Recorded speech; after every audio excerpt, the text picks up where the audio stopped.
பதவிக்கு வரவங்க எல்லாரும் ரெண்டு கையாலையும் கொள்ளையடிக்க ஆரம்பிச்சாங்கன்னா, அரசாங்கம் கரப்ஷனால மூழ்கி போய் கிடக்குதுன்னு சொன்னீங்கன்னா, அப்புறம் எதுவுமே சரியா நடக்காது. மன்மோகன் சிங் அவர்களே, உண்மையை தெரிஞ்சுக்கோங்க. நாங்க உங்களுக்கு கொடுத்தது முழுசா நிறைஞ்சு இருந்த ஒரு கிளாஸ். ஆனா நீங்க இப்ப அந்த கிளாஸையே காலி பண்ணணும்னு முடிவு பண்ணிட்டீங்க. இந்த நாட்டையே கொள்ளையடிச்சிருக்கீங்க. அவங்க சிந்திக்கிறது அவங்க குடும்பத்தை பத்தி மட்டும்தான். ஆனா நாம சிந்திக்கிறது இந்த தேசத்தை பத்தி. அவங்க கிட்ட இருக்கிற ஆட்சி, அவங்க கையில இருக்கிற அதிகாரம் எல்லாமே மேல்தட்டு மக்களுக்கு மட்டும்தானே தவிர அடித்தட்டு மக்களுக்கு கிடையவே கிடையாது.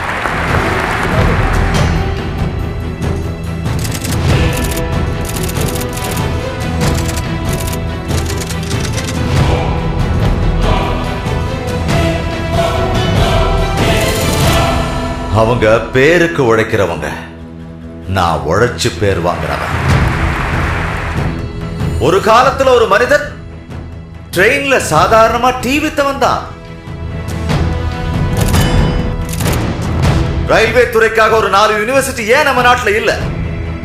நல்லா நிர்மாணிக்கப்பட்ட ஒரு 100 நகரங்கள் நம்ம நாட்டில் ஏன் இல்ல? அதை பத்தி கனவு காணக்கூடாதா? Power on demand.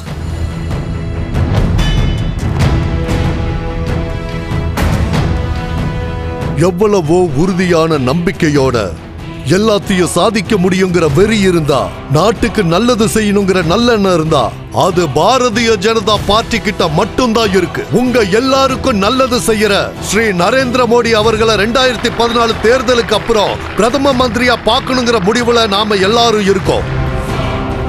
இன்னைக்கு நாம இங்க இருந்து போகும்போது நம்ம மனசுல ஒரு தீர்க்கமான முடிவோட போகணும்.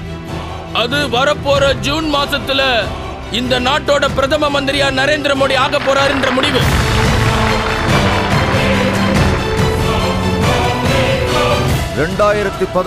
வருஷத்தோட ஏக்கம், கனவு எல்லாமே இது மட்டும்.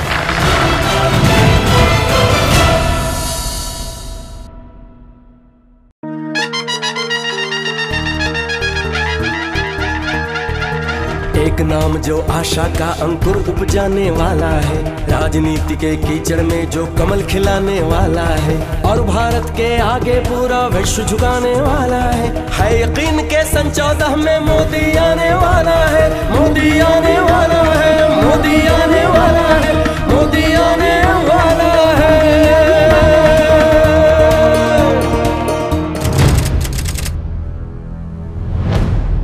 இந்த 2014 வருஷத்துல ஒரு நல்ல தேர்வுங்கிறது ரொம்ப முக்கியம். ஏன்னா இதுக்கு முன்னாடி நம்ம நாடு இவ்வளவு பெரிய துரதிர்ஷ்டமான ஒரு நிலையை சந்திச்சதே இல்லை. இப்படி ஒரு கொடுமையான அநியாயமான ரூபத்தை நம்ம நாடு இதுக்கு முன்னாடி கண்டதில்லை. ஒரு காலத்திலையும் இது நடந்ததில்லை. தற்கொலை பண்ணிக்கிற விவசாயிகள், வேலை இல்லாம திண்டாடுற இளைஞர்கள், மானத்தை காப்பாத்துற ஓடுற தாய்மார்கள், சகோதரிகள், விலையுயர்வால பசி பட்டினியோடு இருக்கிற குழந்தைகள், இப்படி ஒரு துரதிர்ஷ்டமான நிலை இந்த தேசம் கண்டதில்லை. அதனாலதான் சொல்றேன், 2014 தேர்வு வெறும் ஒரு ஆட்சி மாற்றத்திற்கான தேர்வு மட்டும் இல்லை. 2014 தேர்தல் இந்த பாரத தேசத்தோட கோடிக்கணக்கான மக்களுடைய ஆசைகளுக்கும் ஏக்கங்களுக்கும் தீர்வளிக்கக்கூடிய தேர்வு.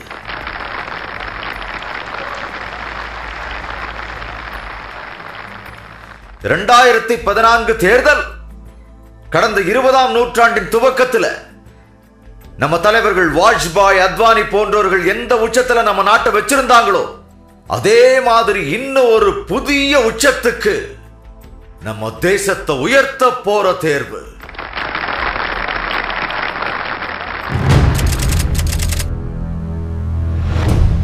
சகோதர சகோதரிகளே,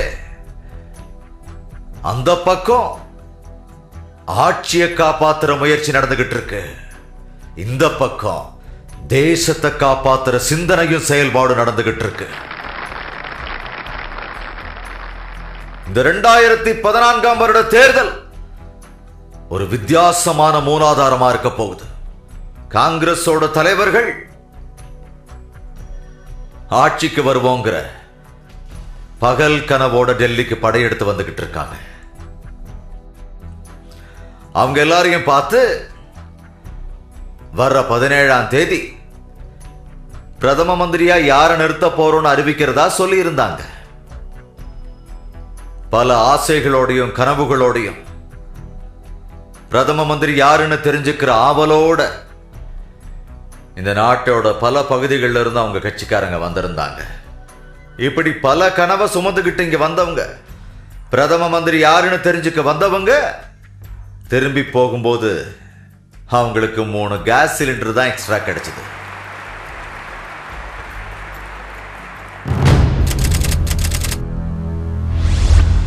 பட்டவர்த்தனமா ஆபத்து இருக்குன்னு தெரியும் போது அழிவு நிச்சயங்கிற தருணத்துல எந்த தாயாவது சொந்த பிள்ளைய பலி கொடுக்க முன் வருவாங்களான்னு நீங்களே கொஞ்சம் யோசிச்சு சொல்லுங்க.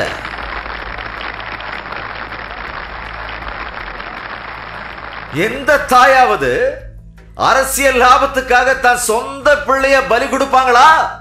அதனால அந்த தாய் தன்னோட உள்ளத்துல எடுத்த முடிவு என்ன தெரியுமா?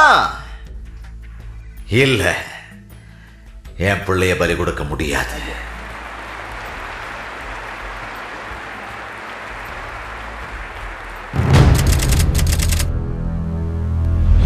சகோதர சகோதரிகளே, அவங்க பேருக்கு உழைக்கிறவங்க, நான் உழைச்சு பேர் வாங்கினவன்.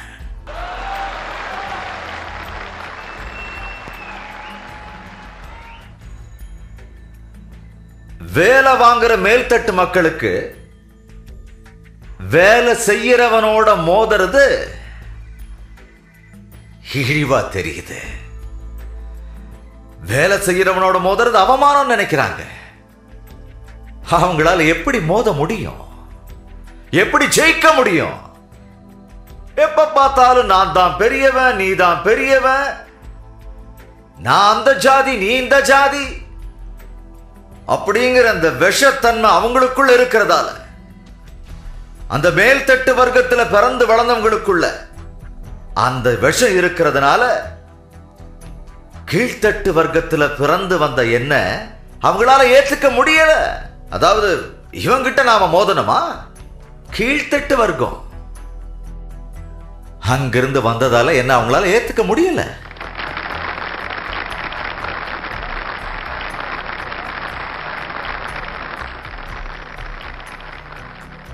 அப்படிப்பட்ட ஒரு மனிதன், அவனோட அம்மா அக்கம் பக்கத்து வீட்டுல தண்ணி எடுத்து ஊத்துனவங்க தான், பாத்திரம் கழுவுனவங்க தான். அவங்களோட புள்ள ட்ரெயின்ல டீ வித்துக்கிட்டு வந்தவன் தான். இப்படி ஒரு அடித்தட்டுல இருந்து வந்த ஒரு மனுஷன் கூட எப்படி போட்டி போட்டு மோதுறது?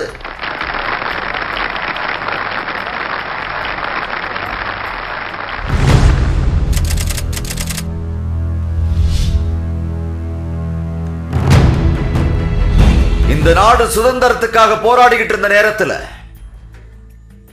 அதுக்காக போராடிக்கிட்டு இருந்த பகத்சிங், சுக்தேவ், ராஜகுரு போன்ற போராளிகள் எல்லாம் தூக்கு தண்டனைக்கு ஆளாகிற அளவுக்கு எந்த கொள்கையோட வந்தாங்களோ, எந்த வேட்கை அந்த நாட்கள்ல இருந்ததோ, எந்த வேள்வி கொழுந்து விட்டு அவங்களுக்குள்ள எரிஞ்சுகிட்டு இருந்ததோ, அந்த நிலைக்காக அன்னைக்கு மக்கள் எதையும் தியாகம் செய்ய தயாரா இருந்தாங்க. சகோதர சகோதரிகளே, சுதந்திரம் கிடைச்சு இத்தனை வருஷத்துக்கு அப்புறம் இந்த 2014 தேர்தல் அதே வேட்கையை தூண்டி விட்டு இருக்கு. அந்த நாட்கள்ல விடுதலைக்காக தங்கள் உயிரையே தியாகம் பண்ண மக்களுக்கு வாய்ப்பு கிடைச்சது. அதே போல சுதந்திரத்துக்காக உயிரையே விட்டாங்க. இந்த நாட்கள்லயும் அதே சுதந்திரத்துக்காக உயிரத்தர இந்த புதிய தலைமுறையும் துடிச்சுக்கிட்டு இருக்கு. இதுக்காகவே லட்சக்கணக்கானோர் எங்களையும் பாரதிய ஜனதா பார்ட்டியில சேர்த்துக்கங்கன்னு சொல்லி பேஸ்புக்லயும் லெட்டர்லயும் ட்விட்டர் மூலமாவும் கேட்கிறாங்க. எங்களுக்கு ஏதாவது வேலை கொடுங்க, நாங்க செய்ய தயாரா இருக்கோம்னு. இந்த யுத்தம் 2014 தேர்தல்ங்கிற யுத்தம் சுதந்திரத்துக்காக அன்னைக்கு யுத்தம் நடந்ததே, அதே சுதந்திர யுத்தத்துக்கு நிகரா விடுதலை வேட்கையோட வேள்வியோட 2014 தேர்தல் ஒரு யுத்தமா வெளிப்பட போகுது.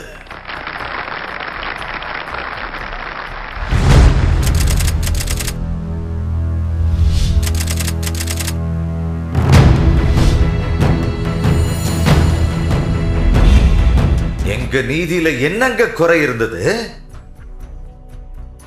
எங்க காரியத்துல என்ன குறை இருந்ததுன்னு கேக்குறேன். என்ன குற்றம் இருந்தது? ஆனா இன்னைக்கு இந்த பாரத் மாதாவோட உருவம் எப்படி இருக்கு?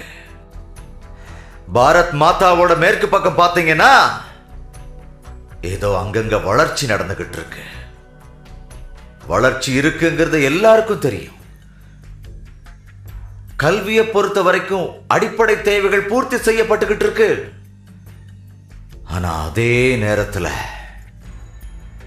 பாரத் மாதாவுடைய மறுபக்கத்தில் அவங்கள மையப்படுத்தி பார்த்தோம்னா கிழக்கு பகுதி முழுவதும் கல்விக்காக ஏங்கி தவிப்போட ஒரு கூட்டம் துடிச்சுக்கிட்டு இருக்கிறத பார்க்க முடியும்.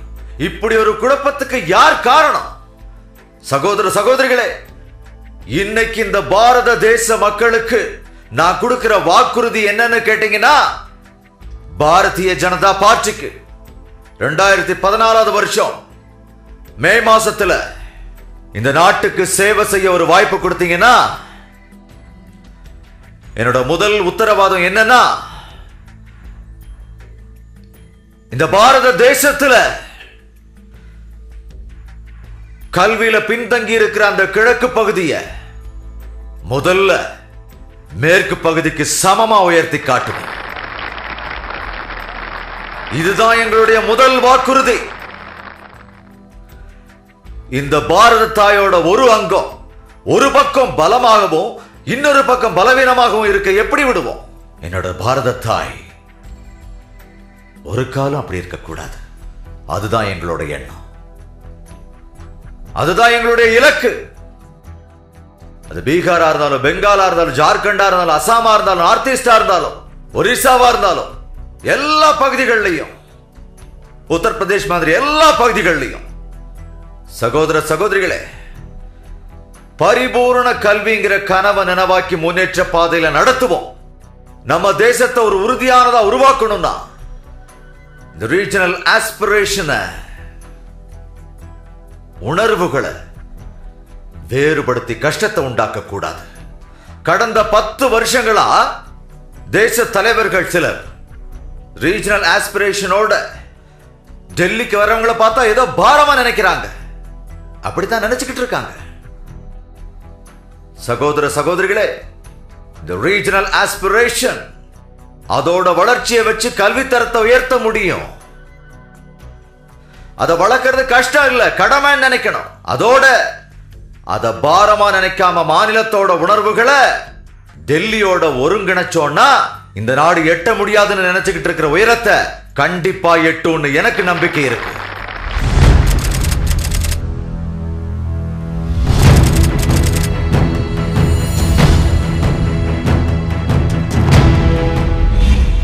என் ஆசை என்னன்னா, இந்த பிரதம மந்திரியும் எல்லா முதல் மந்திரிகளும் எப்போதும் ஒரே டீமா செயல்பட்டா இந்த தேசம் தன்னால உயரும். அதே போல மாநில அமைச்சர்களும் சரி, மத்திய அமைச்சர்களும் சரி, எல்லாருமே ஒன்னா இணைஞ்சு ஒரே குழுவா செயல்படணும்.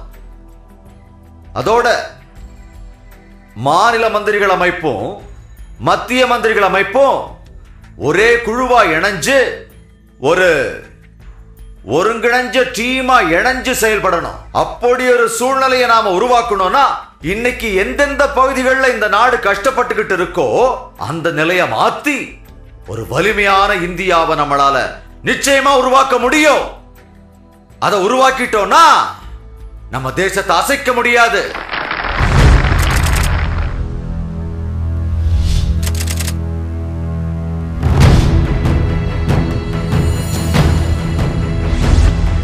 தேசத்தோட வளர்ச்சிங்கிற வேர் பல பிரச்சனைகள்ல சிக்கி சிக்கலா இருக்கு.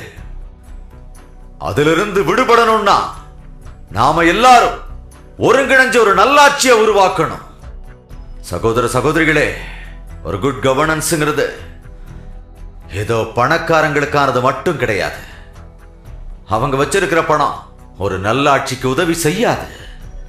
குட் கவர்னன்ஸ் ஏழை மக்களை உயர்த்துறதா இருக்கணும், சாமானிய மனுஷனை உயர்த்துறதா இருக்கணும், தாழ்த்தப்பட்ட மனுஷனை உயர்த்தணும், தலித் மக்களை உயர்த்துறதா இருக்கணும். நாம இப்ப சமீபத்தில் கேட்டமே, அந்த டேப் ரெக்கார்டை நம்பணுமா இல்ல ட்ராக் ரெக்கார்டை நம்பி ஓட்டு போடணுமா? இந்த நாட்டுக்கு எந்த பில்லும் தேவையில்லைங்க, பொலிட்டிக்கல் வில் தான் இப்ப தேவை. அதோட ஆட்சியை நடத்தி காட்டுறதுக்கான தில்லு தான் தேவை.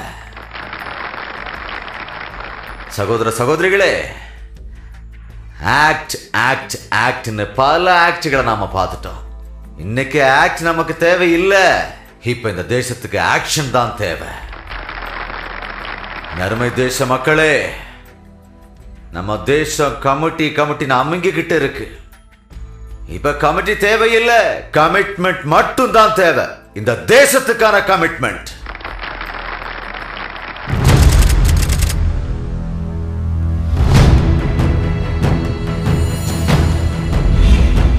எப்பவுமே அழிக்க முடியாத விஷயங்கள்னு சில விஷயங்கள் இருக்கு. சகோதர சகோதரிகளே, அப்படி அழிக்க முடியாத விஷயங்கள்ல வானவில்லும் ஒண்ணு. அந்த வானவில்லில் இருக்கிற 7 வர்ணங்கள், அதே மாதிரி ஒரு 7 வர்ணங்கள் நம்முடைய பாரத மாதாவுக்கு வெளிச்சத்தை கொடுத்துக்கிட்டு இருக்கு. முதல் வர்ணம், வானவில்லில் இருக்கின்ற முதல் வர்ணம், பாரத நாட்டுக்கு ஒளியாக இருக்கின்ற முதல் வர்ணம் நம்முடைய குடும்ப அமைப்பு. பல வருடங்களாக, ஆயிரக்கணக்கான வருடங்களாக இந்த அமைப்பை உருவாக்கணும், பாதுகாக்கிறோம், வளர்த்துக்கிட்டு இருக்கோம். அந்த குடும்ப அமைப்பை எப்படிங்க குலைக்கிறதுக்கு நாம் அனுமதிக்க முடியும்? நம்ம நீதியை, நம்ம நியாயத்தை, பாரத பாரம்பரியமான குடும்ப அமைப்பை, அந்த ஐக்கியத்தை நான் எப்படி விவரிக்க முடியும்? வானவில்லோட 2வது வர்ணம் நம்முடைய விவசாயம், நமது பசு, நமது கிராமங்கள். நம்ம நாட்டோட இந்த பொக்கிஷங்களை செழிப்பாக்குறதுக்கான தகுந்த திட்டங்களை நாம வகுக்கணும். நம்ம வானவில்லோட 3வது வர்ணம் நம்ம தேசத்து பெண்மணிகள், அந்த தாய் குலத்தோட நிறைகள் குறைகள், அவங்களுடைய கல்வி முன்னேற்றம், தாய்க்குலத்தோட பாதுகாப்பு, இது எல்லாத்தையும் நாம தான் கவனிக்கணும். அதுல நம்ம பங்களிப்பும் இருக்கணும். நம்ம வானவில்லில் இருக்கிற 4வது வர்ணம் நீர்வளம், நிலவளம், வனவளம். இவைகள் தான் வருங்காலத்துல நம்ம தேசத்தை முன்னேற்றி வல்லரசா உருவாக்கணும்னா இது மாதிரி வளங்களுக்கு நாம முக்கியத்துவம் கொடுத்தே ஆகணும், அதை பாதுகாக்கணும். அதோட இந்த வளங்களை எல்லாம் இன்னைக்கு இருக்கிற டெக்னாலஜி உதவியோட மேம்படுத்தியே ஆகணும். 5வது வர்ணம் இன்றைய காலகட்டத்தில் அது மகத்துவமானது, முக்கியமானது. அது இன்றைய இளைஞர்கள், இன்றைய யுவதிகள். நாம் எல்லாரும் ரொம்ப பாக்கியவான்கள். ஏன்னா இன்னைக்கு இந்த ஹிந்துஸ்தான் இளைஞர்களை கொண்டதுன்னா அது மிகையாகாது. இன்னைக்கு நம்ம தேசத்தில் இருக்கிற இளைஞர்கள் 65% பேர். இன்னைக்கு இந்த இளைஞர்களோட சக்தியை நாம ஆக்கப்பூர்வமா பயன்படுத்தணும்னா, நம்ம பாரத தேசத்தை அவங்க கையில நம்பி ஒப்படைச்சோம்னா, நம்ம நாட்டை மட்டும் இல்ல, இந்த உலகத்தையே திரும்பி பார்க்க வைக்கக்கூடிய அளவுக்கு நம்ம இளைஞர்களுக்கு ஆற்றல் இருக்கு, அறிவு இருக்கு. இந்த பாரத தேசத்தை ஒரு விஸ்வரூபம் எடுக்க வைக்கிற அளவுக்கு அவங்க கிட்ட சக்தி இருக்கு. அடுத்து நம் வானவில்லின் 6வது வர்ணம், அதுவும் ஒரு அற்புதமான வர்ணம். அதுதான் நம்ம டெமோக்ரசி, ஜனநாயகம். இன்னைக்கு இங்க பிளவுபட்டு கிடக்கிற அந்த ஜனநாயகத்தை நாம ஒன்றிணைச்சா இந்த உலகத்துல எவ்வளவு பெரிய சக்தியையும் நம்மளால எதிர்கொள்ள முடியும். அதாவது நம்ம ஜனநாயகத்துல ஒரு ரெப்ரசன்டேட்டிவ் அப்படிங்கிற பங்கை மட்டும் நாம செய்யாம பார்ட்டிசிபேட்டிவ் டெமோக்ரஸிக்கு நம்மளால முடிஞ்ச உதவியை செய்யணும். பிரதிநிதிங்கிற ஒரு பார்வையாளரா மட்டும் இல்லாம ஜனநாயகத்தோட பங்காளரா அதுல இறங்கி வேலை செய்ய வரணும். சகோதர சகோதரிகளே, நாம இன்னும் ஜனநாயகத்தை விடாம இருக்கிறதுல உண்மையிலேயே நான் பெருமைப்படுறேன். இந்த காலத்தோட கட்டாயம் என்னன்னா, சாமானிய மனுஷனுக்காக இது மக்களாட்சியா மட்டும் இல்லாம ஒரு மனசாட்சி உள்ள ஆட்சியா இருக்கணுங்கிறது தான். அடுத்து இந்த வானவில்லோட 7வது முக்கியமான வர்ணம் என்னன்னா ஞானம். எப்பொழுது ஒரு மனிதனிடத்தில் ஞானம் வெளிப்படுகிறதோ அப்பொழுது அவன் வெற்றி பெறுகிறான். ஒரு தாய் எப்படி போதிப்பாள்? ஒரு தாய் தன் மகனை ஆசீர்வதிக்கும் போது என்ன சொல்லுகிறாள்? என் அன்பு மகனே, நீ படித்து பெரிய ஆளாக வேண்டும். எந்த அம்மாவின் ஆசையும் அதுவாகத்தான் இருக்கும். இந்த ஞானம் நமது வானவில்லிலே 7வது வர்ணமாக மின்னிக் கொண்டிருக்கிறது.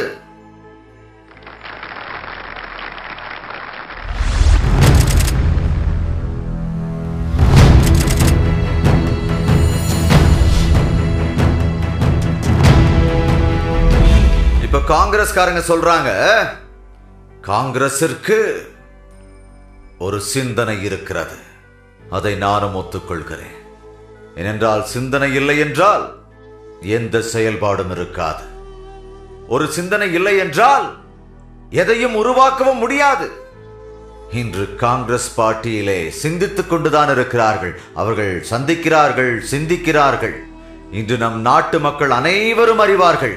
அதாவது இன்று காங்கிரஸ் பார்ட்டி சிந்தித்து சிந்தித்து செயலிழந்து விட்டது. அவர்களை பொறுத்தவரை நம் தேசம் ஒரு தேன்கூடு என்று நினைக்கிறார்கள். அவர்கள் எல்லோரும் தேனியை போல் இருக்கிறார்கள். அதனால் தான் அவர்கள் நம் தேசத்தை தேன்கூடு என்று நினைக்கிறார்கள். ஆனால் எங்களை பொறுத்தவரையில் இந்த தேசத்தை எங்கள் தாயாக கருதுகிறோம். அவர்களை பொறுத்தவரை வறுமை என்பது மனதளவில் ஒரு கஷ்டம், அவ்வளவுதான். ஆனால் எங்களை பொறுத்தவரை வறுமை அது எங்கள் வாழ்க்கையோடு கலந்து விட்ட ஒன்று. அவர்களை பொறுத்தவரை ஏழைகள் படுகிற கஷ்டத்தை பற்றி பேசாமல் இருந்தால் அவர்களுக்கு மகிழ்ச்சியே இருக்காதாம். அவர்கள் சொன்னதுதான், இதை நான் சொல்லவில்லை. அவர்களை பொறுத்தவரை நம் ஏழைகளின் வறுமையை பற்றி பேசாவிட்டால் மகிழ்ச்சி இருக்காதாம். ஆனால் நமக்கு ஏழைகளின் வறுமையை பற்றி பேசும் போதும் கேட்கும் போதும் மனவேதனையால் இரவில் தூக்கமே வராது. ஏழைகளின் வறுமை அவர்களுக்கு துக்கம் இல்லை, ஆனால் நமக்கோ தூக்கம் இல்லை. நமக்கும் அவர்களுக்கும் உள்ள சிந்தனை வேறுபாடு இதுதான். அவர்களுடைய சிந்தனை என்ன? பணம் மரத்தில் காய்ப்பதில்லை என்பது. ஆனால் நமது சிந்தனை நம் தேசத்து விவசாயிகளின் வேர்வையிலும் உழைப்பிலும் இருந்துதான் பணம் வருகிறது என்பதுதான். அதுதான் உண்மை. அவர்களை பொறுத்தவரை சமுதாயத்தை உடைத்து ஆட்சி நடத்து. ஆனால் நம்மை பொறுத்தவரை சமுதாயத்தை இணைத்து கல்வியை கொடு. இரண்டுக்கும் வித்தியாசம் உண்டு. அவர்களது சிந்தனை சுயாட்சி என்பதுதான். எங்களுடைய சிந்தனை மக்களாட்சி. அவர்கள் எண்ணம் அரசாட்சி என்பது மட்டும்தான். எங்களுடைய எண்ணமோ மனசாட்சியுடன் கூடிய மக்களாட்சி. அவர்களுடைய சிந்தனை ஆட்சியை காக்க வேண்டும் என்பதுதான். எங்களுடைய சிந்தனையோ தேசத்தை காக்க வேண்டும் என்பது. அது மட்டுமல்ல, இப்பொழுது அவர்கள் என்ன சொல்லுகிறார்கள் தெரியுமா? யாருடைய மனதில் காங்கிரஸ் எண்ணம் இருக்கிறதோ, யாருடைய எண்ணங்களில் காங்கிரஸ் எண்ணம் இருக்கிறதோ அவர்தான் பிரதம மந்திரி வேட்பாளரா. நாங்கள் சொல்லுகிறோம், பிரதம மந்திரி வேட்பாளர் மனதில் பாரத மாதாவின் எண்ணம் இருக்க வேண்டும் என்று. இதுதான் சிந்தனைகளின் வேறுபாடு.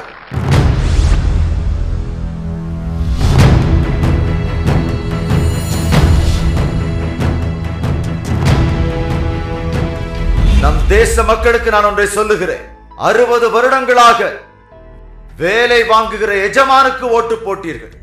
60 வருடங்கள் நீங்கள் எஜமானர்களை தேர்ந்தெடுத்தீர்கள். 60 வருடங்கள் நீங்கள் அவர்களை ஆட்சி செய்ய அனுமதி கொடுத்திருக்கிறீர்கள். ஆனால் இன்று பாரதிய ஜனதா பார்ட்டி ஒரு தூய எண்ணத்தோடு இந்த நாட்டு மக்களிடம் ஒரு வேண்டுகோளை வைக்கிறது. உங்களுக்காக 60 மாதங்கள் சேவை செய்வதற்கு 60 மாதங்கள் இந்த வேலைக்காரனுக்கு வாய்ப்பு கொடுங்கள். சேவை செய்வதற்கு 60 மாதங்கள் மட்டும் கொடுங்கள். தேசத்தை ஆள்வதற்கு கேட்கவில்லை, தேசத்துக்கு சேவை செய்ய கேட்கிறேன். இந்த தேசத்திற்கு இப்போது எஜமானன் தேவையில்லை, வேலைக்காரன் தான் தேவை. உங்களுக்கு நிம்மதி தேவை.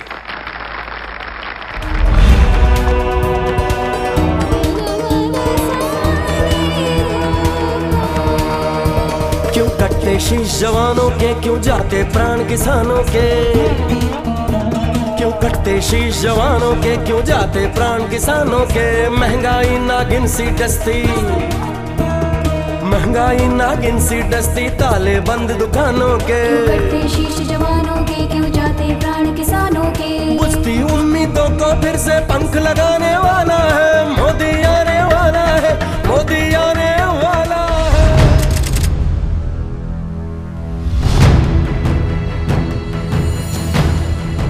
இன்னைக்கு நம்ம நாட்டுல விலைவாசி உயர்வு பெரிய விஸ்வரூபம் எடுத்திருக்கு.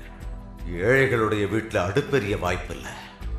அம்மாவும் குழந்தைகளும் பசியில ராத்திரி எல்லாம் கண்ணீர் வடிக்கிறாங்க. அந்த கண்ணீரை குடிச்சு தான் வாழ்றாங்க. சகோதர சகோதரிகளே, இந்த விலைவாசி உயர்வை தடுக்கவே முடியாதா? இதுக்கு தீர்வே இல்லையா? சகோதர சகோதரிகளே, நம்ம நாட்டுல நல்ல விளைச்சல் இருக்கு, மூட்டை மூட்டையா அடுக்கிறோம். ஆனா அதெல்லாம் எங்க போகுது? எந்த தானியம் எவ்வளவு விளையுது, எங்க விக்குது, எங்க போகுது? எந்த ரியல் டைம் டேட்டாவும் இங்க இல்ல. விதைப்பு இவ்வளவு, விளைச்சல் இவ்வளவு, விலை இவ்வளவுங்கிற எந்த ரியல் டைம் டேட்டாவும் இல்ல. என்னுடைய முதல் நடவடிக்கை என்ன தெரியுமா? விவசாயிகள் என்ன விதைக்கிறாங்க, என்ன வேலை செய்யறாங்க, எவ்வளவு விளைஞ்சிருக்கு, அதுக்கான ஒரு ரியல் டைம் டேட்டாவை உருவாக்கி அந்த அடிப்படையில் ஒரு மெக்கானிசத்தையும் உண்டு பண்ணி இந்த நாட்டோட விவசாய வளத்தை பெருக்கி மார்க்கெட் நிலவரத்தையும் தெரிஞ்சுக்கிறதோட ஒரு விவசாயிக்கு ஒரு வருஷத்துக்கு எவ்வளவு செலவாகுது, எவ்வளவு தேவை, எவ்வளவு விளையுதுன்னு தகவல்களை நாம தெரிஞ்சுக்கிறதுக்கு இந்த ரியல் டைம் டேட்டாங்கிறது ரொம்ப ரொம்ப முக்கியம். அப்பதான் தேவைகள் நிறைவா சந்திக்கப்படும். அது மட்டும் இல்ல, நமக்கு என்னென்ன அவசியங்கிறது, அதாவது குறிப்பிட்ட இந்த காலத்துல இவ்வளவு தேவைங்கிற விவரம், அதாவது இந்த சமயத்துல இதை இம்போர்ட் பண்ணலாம், இதை எக்ஸ்போர்ட் பண்ணலாம் அப்படிங்கிற விவரம் தெரிஞ்சுக்க முடியும். ஆனா இன்னைக்கு என்ன நடக்குது? தேசத்துல ஒரு பக்கம் தேவையா இருக்கிற பொருள் தேசத்துல இன்னொரு பகுதியில எக்ஸ்போர்ட் பண்ணப்பட்டுகிட்டு இருக்கு. ஒரு பக்கம் பட்டினி சாவுகளும் நிகழுது. அதே போல அதை பூர்த்தி செய்யறதுக்காக நாம எக்ஸ்போர்ட் பண்ண பொருளையே நாமளே இம்போர்ட் பண்ண வேண்டிய சூழ்நிலை உண்டாகுது. என் அன்பு சகோதரனே சகோதரியே, என்னோட ஆசை, என்னுடைய நம்பிக்கை, ஒவ்வொரு சாமானிய மனிதனுடைய ஒவ்வொரு தேவையும் சந்திக்கப்படணும். இதுல எங்கேயும் எதுவும் சுரண்டப்பட்டு விடக்கூடாது. அதுக்காக பிரைஸ் ஸ்டெபிலைசேஷன் ஃபண்ட் ஒன்ன உருவாக்கி அதை சீரா செயல்படுத்தணும். இந்த பிரைஸ் ஸ்டெபிலைசேஷன் ஃபண்ட் மூலமா கவர்மெண்டே நேரடியா விவசாயிகளுடைய தேவைகளை பூர்த்தி செய்யணும். அதாவது விவசாயிகளின் அடிப்படை தேவையான உணவு தேவை முதற்கொண்டு சந்திக்கப்படணும். அதே போல நேஷனல் அக்ரிகல்ச்சர் மார்க்கெட் உருவாக்கப்படணும். அதே நேரத்தில் கள்ள சந்தைகளை ஒழிக்கிறதுக்காக ஸ்பெஷல் நீதிமன்றங்கள் உருவாக்கப்படணும்.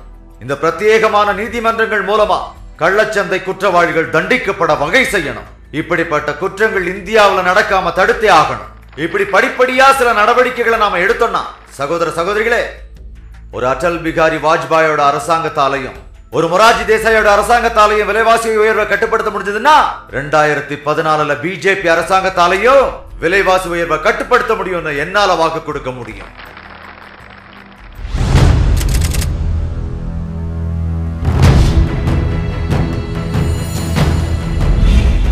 நம்முடைய தேசத்தின் மிகப்பெரிய இளைய சமுதாயத்துக்காக, அவர்களுடைய துடிப்பான இளம் ரத்தத்துக்காக, நம் இளைஞர்களுக்கும் யுவதிகளுக்கும் ஒரு சென்டர் ஃபார் எக்ஸலன்ஸ், பாலிடெக்னிக் போன்றவைகள் அமைச்சு அவங்களோட மேம்பாட்டுக்காக ஒத்துழைப்பு அளிக்கணும்.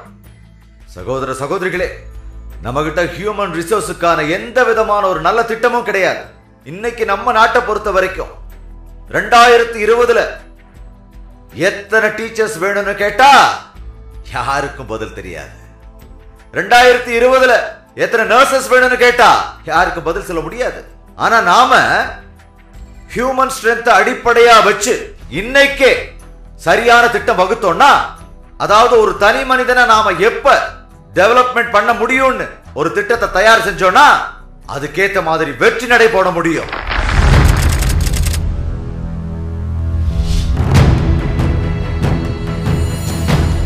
இந்த காலம் குளோபலைசேஷனுக்கான காலமா இருக்கு.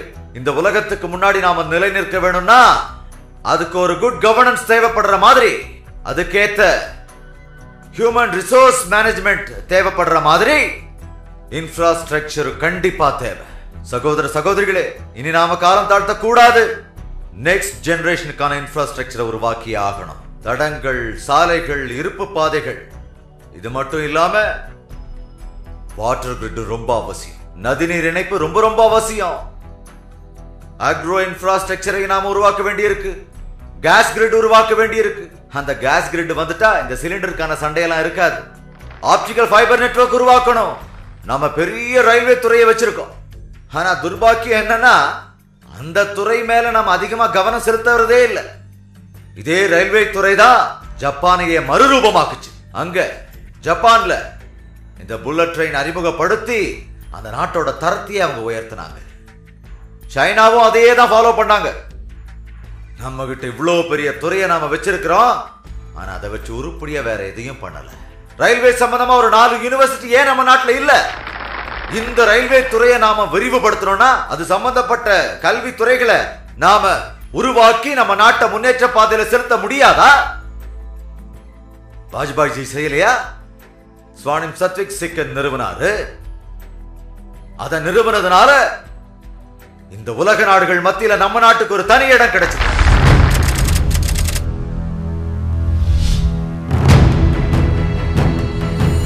ஒரு ஒழுக்கமான சமுதாயத்துக்காக இன்னைக்கு நாம எல்லாருமே பாடுபட வேண்டியது அவசியம்.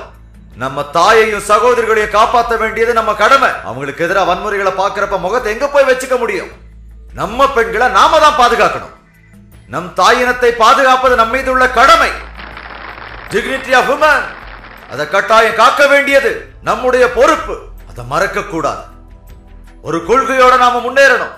என் மகளை காக்க வேண்டும், அவளுக்கு கல்வி புகட்ட வேண்டும். ஒவ்வொரு குடிமகனின் கொள்கை அது. நாம் நமது பெண்களை வெறும் ஹோம் மேக்கர் என்ற பார்வையில் தான் பார்த்து கொண்டிருக்கிறோம்.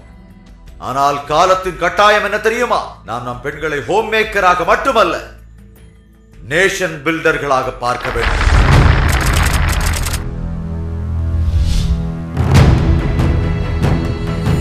நம் தேசம் இன்று ஒரு துரதிர்ஷ்டமான நிலையில் இருக்கிறது. இப்போதைய சூழ்நிலையில் நமக்கு அர்பனைசேஷனை குறித்து ஒரு தெளிவான பார்வையும் வாய்ப்பும் இருக்க வேண்டும். ஆனால் நாம் என்ன செய்கிறோம்? அர்பனைசேஷனை சவாலாக எண்ணாமல் சங்கடமாக எண்ணுகிறோம். அதை கடினம் என்று கருதி அதை அப்படியே விட்டுவிட்டோம். எத்தனை கட்டடங்களை நிறுவுகிறோம். அதை சரியாக செய்கிறோமா? இன்று நம்முடைய நாட்டிலே ஒரு 100 புதிய நகரங்களை நம்மால் உருவாக்க முடியாதா? ஒரு தொழில்நுட்ப நகரமாக, அறிவுள்ள நகரமாக, வேலை கொடுக்கும் நகரமாக ஸ்மார்ட் சிட்டியை உருவாக்கலாம். அறிவுள்ள சிட்டியை உருவாக்கலாம். ஒரு ஹெல்த் சிட்டியை உருவாக்கலாம். ஒரு ஸ்போர்ட்ஸ் சிட்டியை உருவாக்கலாம். இப்படி ஸ்பெஷலைஸ் சிட்டியை ஏன் உருவாக்க முடியாது? நமக்கான தேவைகள் இன்றைய காலகட்டத்தில் அதிகமாக இருப்பதினால் 100 நகரங்களை உருவாக்குகின்ற கனவை நாம் காணலாம். 100 புதுமையான நகரங்கள், அதுவும் அவைகள் ஒன்றோடொன்று தொடர்புடைய நகரங்கள், இணைந்த நகரங்களாக ஒரு ட்வின் சிட்டியாக உருவாக்குவது மிக மிக அவசியம். எப்படி நியூயார்க்கும் நியூஜெர்சியும் இருக்கிறதோ அதே போல புதிய புதிய நகரங்களை நாம் உருவாக்கி நகரங்களை இணைத்து ட்வின் சிட்டிகளை உருவாக்க வேண்டும். அதே போலவே பெரிய நகரங்களுக்கு மத்தியில் ஒரு சேட்டலைட் சிட்டி, அதாவது தேவைகளின் அடிப்படையில் ஒரு நெட்வொர்க், கற்பனைக்கு கூட எட்டாத வகையில் ஒரு பெரிய வளர்ச்சியை நம்மால் காண முடியும். ஆக நமக்கு எவ்வளவு சிமெண்ட் தேவை, எவ்வளவு இரும்பு தேவை, எவ்வளவு கற்பனை தேவை, மனிதர்கள் தேவை என்பதை அறிந்து அவர்களை வைத்து எத்தனை நாட்கள் செயல்பட வேண்டும் என்பதையும் வகுத்து நாம் உழைப்போமானால் இந்த நாட்டின் வறுமையை நம்மால் ஒழிக்க முடியும். வேலை வாய்ப்புகளையும் அதிகரிக்க முடியும்.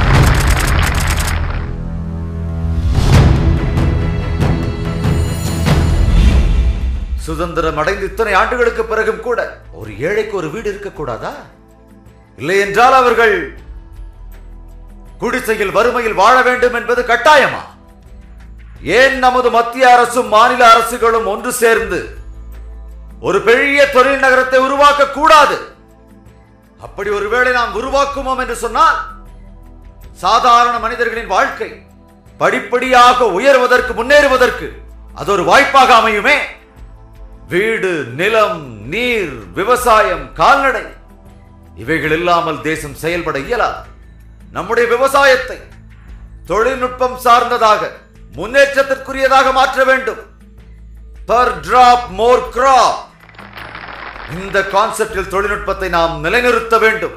ஒவ்வொரு சொட்டு நீரிலும் ஒவ்வொரு விதை முளைக்கும். ரெஃப்ரிகேஷன், ஸ்பிரிங்க்லர் போன்ற தொழில்நுட்பங்களை பயன்படுத்தி பயிர்களுக்கான ஊட்டச்சத்து எது என்று அறிந்து பாரத நாட்டின் தேவைகளை அதனதன் தொழில்நுட்ப முறைப்படி வகுத்து ஒரு கொள்கையோடு நாம் உழைப்போம் என்றால் இந்த நாட்டின் விவசாய தேவைகளை நாம் நிச்சயமாக பூர்த்தி செய்ய முடியும். அக்ரோ இன்ஃப்ராஸ்ட்ரக்சரை உருவாக்குவதோடு ஒரு சரியான நதிநீர் இணைப்பு திட்டத்தையும் உருவாக்க வேண்டும். நதிகளை ஒருங்கிணைக்க, அவற்றை பாதுகாக்க வாஜ்பாய் கண்ட கனவை இந்த காலகட்டத்தில் நாம் நனவாக்க வேண்டும்.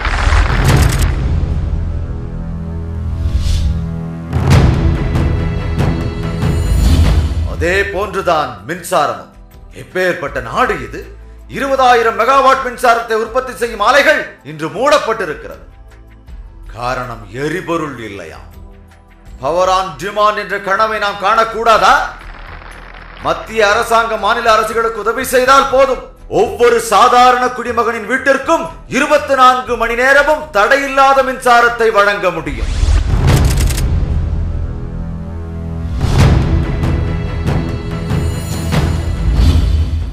அதே மாதிரி பிரைமரி எஜுகேஷன், அதுக்கு நாம இன்னும் அதிக முக்கியத்துவம் கொடுக்கணும். ஒவ்வொரு ஸ்டேட்லையும் அந்தந்த ஸ்டேட்டுக்குரிய ஒரு ஐஎம்ஏவை ஏன் நிறுவக்கூடாது? ஏன் ஒவ்வொரு மாநிலத்திலையும் ஐஐடியை நிறுவக்கூடாது? ஏன் இந்தியாவோட ஒவ்வொரு மாநிலத்திலையும் எய்ம்ஸ் இருக்கக்கூடாது?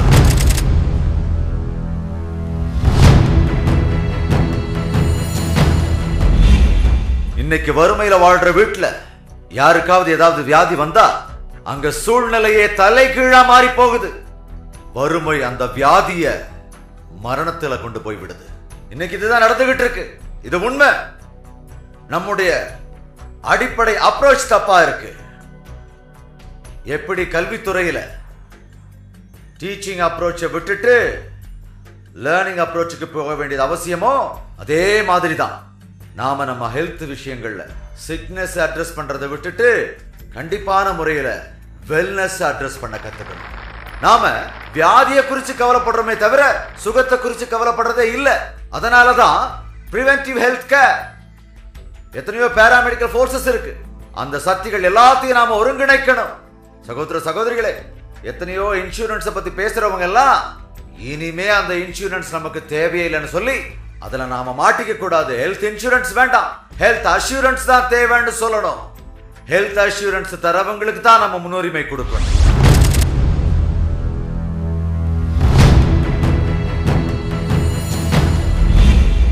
நமக்கு இதுக்கு முன்னாடி சொல்லப்பட்ட எத்தனையோ யோசனைகளின் படி இந்த ஸ்மால் ஸ்கேல், லார்ஜ் ஸ்கேல் திட்டங்கள் மூலமா நாம வறுமைக்கு விரோதமா, அதுக்கு எதிரான போராட்டத்தை நிச்சயமா நடத்த முடியும். அந்த வறுமைக்கு எதிரா நாம போராட ஒரு அர்ப்பணிப்பு நமக்கு தேவை. Empowerment of poor. இந்த உலகத்துக்கு முன்னாடி ஒரு வல்லரசா நாம நிக்கணும்னா சகோதர சகோதரிகளே, நம்ம நாட்டுக்குன்னு தனித்துவமான பிராண்டிங் பவர் வேணும். உங்களுக்கே தெரியும், பல வருஷங்களுக்கு முன்னால நாம ஒரு பொருள் வாங்கினா அதுல மேட் இன் ஜப்பான் அப்படின்னு எழுதி இருக்குதான்னு பார்ப்போம். அப்படி இருந்தா உடனே அந்த பொருளை நாம வாங்கி வச்சுக்குவோம். இது ஒரு காலத்தின் கட்டாயமா இருந்தது இல்ல? அதே போல இன்னைக்கு நாம பிராண்ட் இந்தியான்னு சொல்லப்படுற பொருளுக்கு சப்போர்ட் பண்ணணும். எப்பெல்லாம் இந்த பிராண்ட் இந்தியாவை பத்தி பேசுறனோ அப்பெல்லாமே இந்த 5T பத்தி நான் பேசுவேன். Talent, tradition, tourism, trade, technology. இந்த 5T எப்படிப்பட்டது தெரியுமா? இந்த 5T வச்சுக்கிட்டு பிராண்ட் இந்தியாவோட ஒரு பொருளை உலக சந்தையில நாம நம்மளை கண்டிப்பா மார்க்கெட் பண்ண முடியும். என் நண்பர்களே, பாரத தேசம் உருவாக்குற ஒரு பொருளை இந்த உலகம் வாங்கணும். அதுக்கு முன்னாடி நாம நம்ம டெக்னாலஜியை டெவலப்மெண்ட் பண்ணணும். நம்முடைய டேலண்ட்டை நாம முழுசா பயன்படுத்தணும். நம்ம ட்ரெடிஷனை உலகத்துக்கு அறிமுகப்படுத்தணும். நம்ம கிட்ட டூரிசம்ங்கிற ஒரு பெரிய சக்தி இருக்கு. சகோதர சகோதரிகளே, terrorism divides, tourism unites. Terrorism சீர்குலைக்கும், டூரிசம் ஒன்றிணைக்கும். हर गांव में नमो नमो, हर नगर में नमो नमो, हर गली घर में नमो नमो, हर नगर में नमो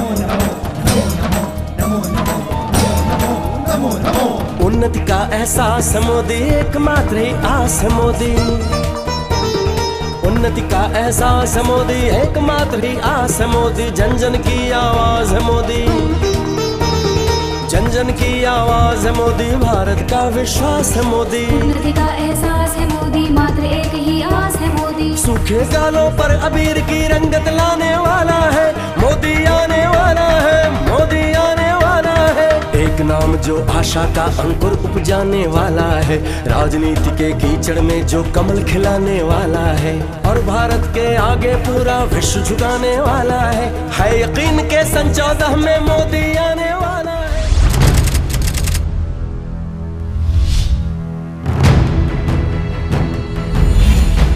ஒரு சிலரோட யோசனை மட்டும் இந்தியாவோட ஐடியான்னு இல்லை. இந்திய தேசத்தில் இருக்கிற ஒவ்வொரு குடிமகனோட யோசனையும் ஐடியா ஆஃப் இந்தியாவா மாற முடியும். அது உங்களுடைய குரலாகவும் இருக்கலாம், அவங்களுடைய குரலாகவும் இருக்கலாம், இங்க பின்னால் இருக்கிறவங்களோட குரலாகவும் இருக்கலாம், என்னுடைய குரலாகவும் அது இருக்கலாம். அதனாலதான் சொல்றேன், ஐடியா ஆஃப் இந்தியாவை எங்கேயும் யாராலையும் ஒரு அணை போட்டு தடுக்க முடியாது. மை ஐடியா ஆஃப் இந்தியா வாய்மையே வெல்லும்.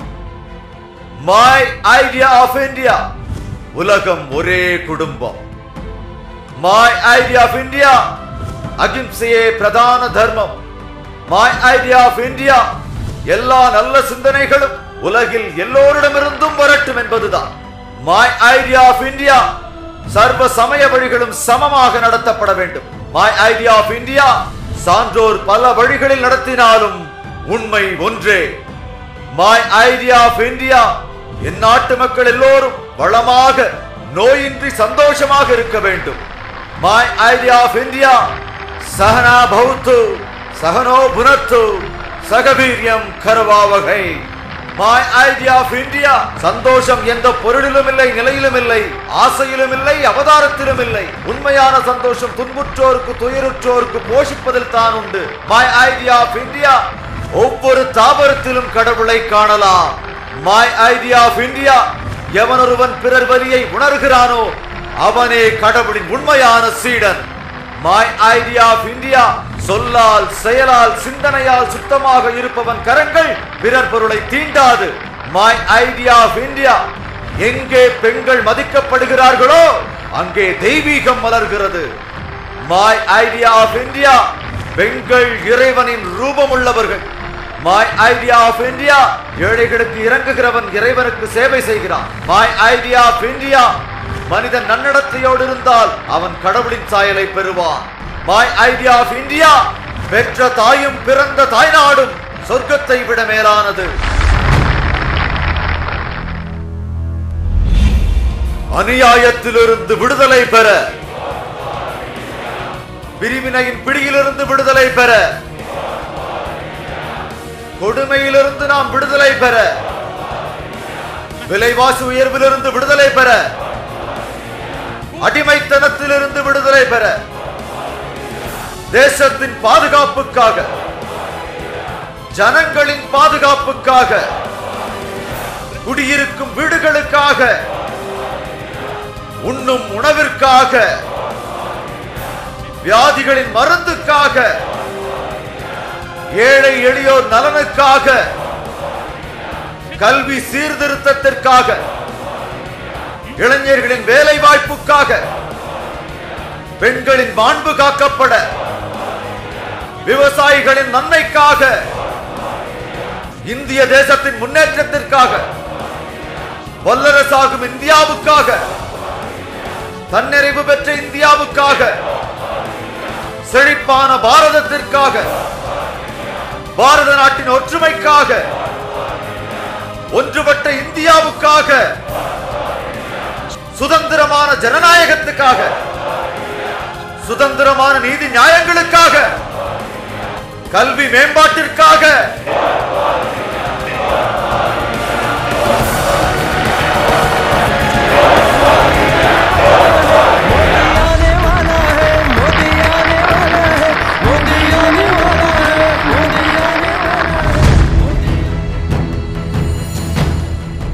வெற்றியை நீங்கள் பெற்றுக் கொள்ளுங்கள். வெற்றியை நீங்கள் பெற்றுக் கொடுங்கள். வெற்றி கனியை நீங்கள் நமக்கு பறித்துக் கொண்டு வாருங்கள். என் அன்பு சகோதர சகோதரிகளை ஒன்றை மட்டும் நினைவில் வைத்துக் கொள்ளுங்கள். தேர்தலில் உண்மையான தெரிவு வாக்குச்சாவடியில் தான் முடிவாகும். வாக்குச்சாவடிதான் வெற்றியின் பிறப்பிடமாக இருக்கிறது. இப்படி பிறக்கின்ற வெற்றியை காப்பாற்ற வேண்டியது நமது கடமையாக இருக்கிறது. அதனால் வாக்குச்சாவடியை குறித்த ஒரு அக்கறை நமக்கு இருக்க வேண்டும். சொல்லப்பட்ட விஷயங்களை நினைவில் வைத்துக் கொள்ளுங்கள். அக்கறையோடு வாக்குச்சாவடிக்கு செல்லுங்கள். நல்லதொரு பாரத தேசத்தை நாம் ஒன்றிணைந்து உருவாக்குவோம். இந்த தேசத்தின் மாபெரும் ஒரு சக்தியை நாம் இணைந்து உருவாக்கலாம். வாக்களிக்க வேண்டியது உங்கள் கடமை. அந்த கடமையை நீங்கள் நிறைவேற்றி எங்களிடத்தில் ஆட்சி பொறுப்பை கொடுப்பீர்கள் என்று சொன்னால், இந்த சாமானிய மனிதனான என்னிடத்திலே அந்த பொறுப்பை கொடுக்கும் உங்களுக்கு நான் கடமைப்பட்டிருக்கிறேன். சகோதர சகோதரிகளே, ஒரு சாதாரண டீ கடைக்காரன் தேர்தலில் போட்டியிடும் போது மோடி மாதிரி ஒரு மனுஷன் கிட்ட ஒண்ணுமே இல்லைன்னு நீங்க சொல்லுவீங்க. அதை தெரிஞ்சுக்கிட்டு நீங்க சொல்லுவீங்க, சாதாரண 10 கோடி குடும்பங்கள் கிட்ட இருந்து அவருக்கு நிதி கிடைக்கும்னு சொல்லுவீங்க. ஏழைக்கு இன்னொரு ஏழை தான் உதவி செய்யணும். அதனால ஒரு ஏழ்மையான மனுஷன் கூட பிஜேபி ஆட்சி வரும்போது கண்டிப்பா முன்னுக்கு வருவான். சாதாரண ஒரு குடிமகன் மூலமா இந்த நடக்க போற இந்திய தேர்தலை நாங்க சந்திக்க போறோம். இதுக்கு முன்னாடி கூட இதே மாதிரி ஆட்களை நிக்க வச்சிருக்கோம், நாங்க ஜெயிக்க வச்சிருக்கோம். பிரச்சாரத்தின் மூலமாகவே நாங்க ஜெயிச்சு காட்டி இருக்கோம். ஜனங்கள் ஜெயிக்க வச்சிருக்காங்க. பெரிய பெரிய ஆட்கள் எல்லாம் நீங்க ஜெயிக்க வச்சிருக்கீங்க. இது சரித்திரம். ஆனா இப்போ ஒரு ஏழை தாயோட மகன் ஒரு டீ கடைக்கார களத்துல நிக்கிறான். அத மறுபடியும் நீங்க நிச்சயமா உறுதிப்படுத்தணும். இந்த தேசம் அதுக்கு ஆதரவா இருக்கும்னு எனக்கு நம்பிக்கை இருக்கு.